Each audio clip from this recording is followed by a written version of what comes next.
Wow! এবার প্রকাশিত হয়েছে তুফান সিনেমার অফিসিয়াল ফার্স্ট পোস্টার। পোস্টারটি প্রকাশের সাথে সাথেই ছড়িয়ে পড়ে পুরো নেট দুনিয়ায়, যেখানে দেখা যায় গান হাতে নিয়ে দাঁড়িয়ে আছেন শাকিব খান, আর তার দুই সাইডে দেখা যায় নায়িকা মিমি চক্রবর্তী ও মাসুমা রহমান নাবিলাকে। সত্যি বলতে তিনজনকে নিয়ে পোস্টারটি দেখতে অসাধারণ হয়েছে।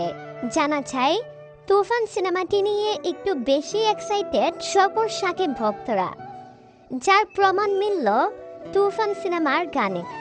লাগে উড়াদুরা গানটি প্রকাশের পর বাংলাদেশ ট্রেন্ডিংয়ের 1 নম্বরে অবস্থান করছে এই গানটি। গানটির বর্তমান ভিউ বাংলাদেশ থেকে 7 মিলিয়নের কাছাকাছি। সো ভিউয়ার্স, তুফান সিনেমাটি নিয়ে আপনারা কতটুকু এক্সাইটেড? আর তুফান সিনেমার সকল আপডেট সবার আগে পেতে এখনই চ্যানেলটিকে সাবস্ক্রাইব করুন।